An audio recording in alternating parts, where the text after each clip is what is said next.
পাকা হয়ে আছে। জয় শ্রী শম্ভু, নমস্কার। আপনারা সবাই কেমন আছেন? আশা করছি সবাই খুব ভালো আছেন। আমার আজকের এই নতুন ভিডিওতে আপনাদের সবাইকে স্বাগত জানাই।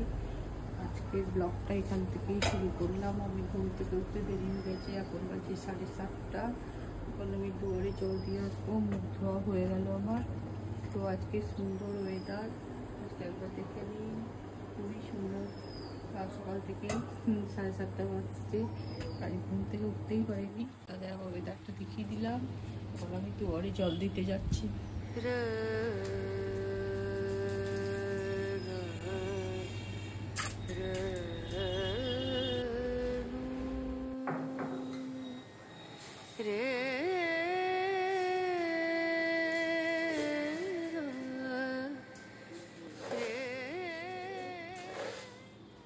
এখন আমি একটু কড়াই মুড়ি খাবো, মুড়ি নিয়ে নেবো একটু।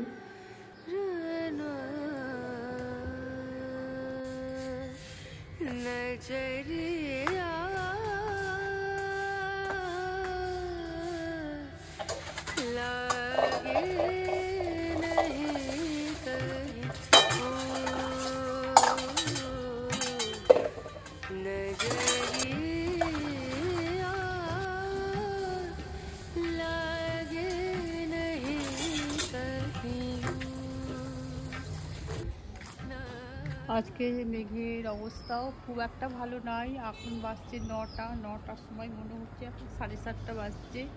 আমি একদম ঘুমিয়ে গেছিলাম, 7:30টায় উঠেছি, কারণ আমি রাত 1:30টার সময় শুয়েছি। তো ঘুম ভেঙে গেছিলো একবার, যেমন রোজ 5:30টায় ঘুম ভাঙে। তো তখন কি হয় না, আর একটু শুয়ে থাকি তাই মনে হলো।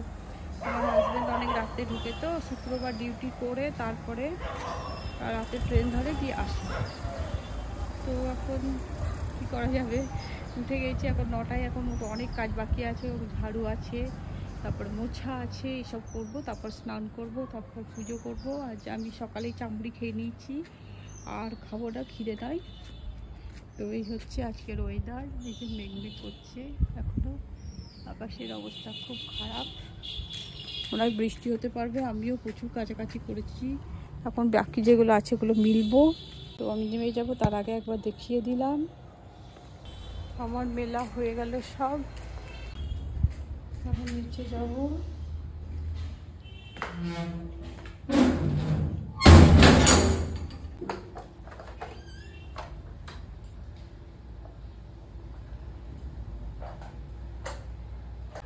আমার পুজো হয়ে গেল, এখন বাজে 11:13, কারণ আজ আমি অনেক দেরিতে উঠেছি।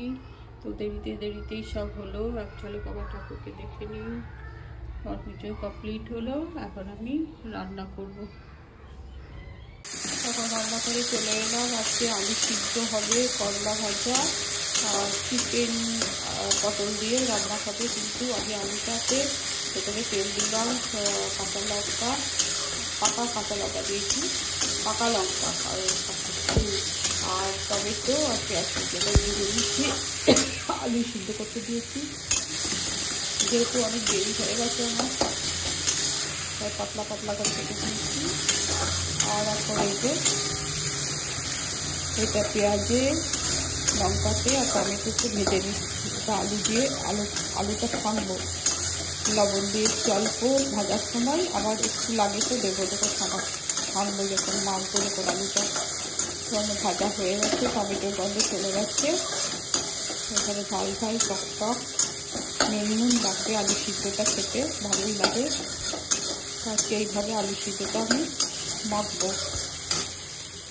তো এখন আমি নামিয়ে নেব। আর চিকেনের জল ঝরাতে দিয়েছি, এখন কিছু দিইনি, জলটা ঝরে গেলে তারপর সব করবো। আমার চিকেনটা হাই হিটে আমি 2 মিনিট নেড়ে নিলাম, 2 থেকে 3 মিনিট নাড়লাম। এবার জলটা অনেকটাই মরে গেছে যে। তো এর মধ্যে একটু সস আর লবণ আর একটু হলুদ দিয়ে দিলাম। এবার আমি মশলাপাতি দিয়ে দেবো, পটল দেবো বলে কেটে রেখেছি। আর যেহেতু আমি এখানে 1 চামচ দই ইউজ করলাম, তার কারণ হচ্ছে দইটা আমার ঘরে পাতা মিষ্টি দই, একটু মিষ্টি করে দইটা বানিয়েছি। তো এখন একটু মসৃণ করে নিচ্ছি দইটাকে। তো আমি তো 1 চামচই বেশি দিলে আমার চিকেনটা মিষ্টি হয়ে যাবে। পেঁয়াজ দেওয়া আছে চিকেন অনেকটা, এইটুকুনি দই দেবো, তাও হয়তো একটু বেশি মিষ্টি হয়ে যাবে জানি না, তখন দিয়ে দেবো। মশলা করে রেখেছি আদা রসুন জিরে ধরে আর একটু মৌরি আর কাঁচা লঙ্কা। কাঁচা লঙ্কাটা পেকে গেছে তার জন্য লাল হয়েছে, সবই দিয়ে দেবো।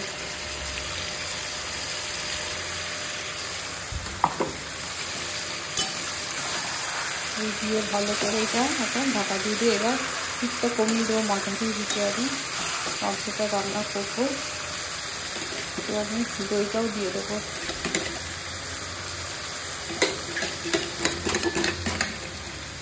2 চামচ মতো হলুদ, বেশি দিইনি,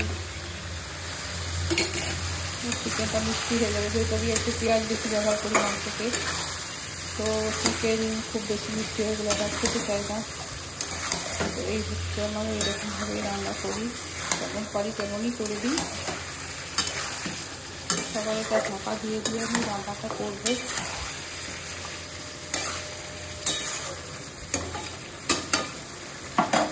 আর হবে করলা ভাজা, করলা নুন হলুদ মাখিয়ে রেখেছি।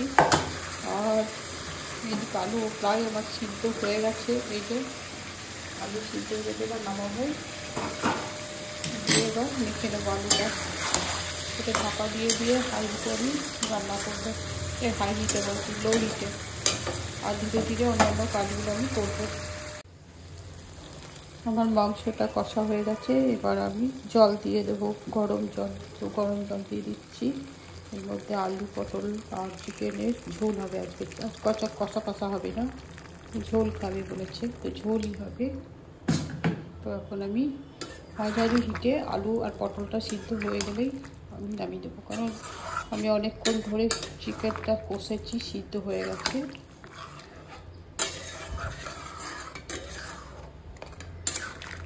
এখন জল দিয়ে দেবো, এই ঢাকা দিয়ে দেবো।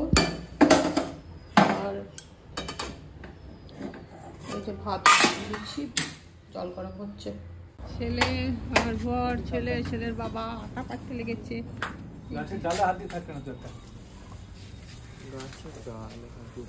একটা সাপোর্ট, ওইটা বেশি, ওটা মানে পেকেই গিয়েছে। ওই দেখ ওই দেওয়ারি নাম তো ডান হাত ডান দিকে। আরে দেখে যে গো পারছে তো একটা একটা করে, তুমি এত ইয়ে করছো।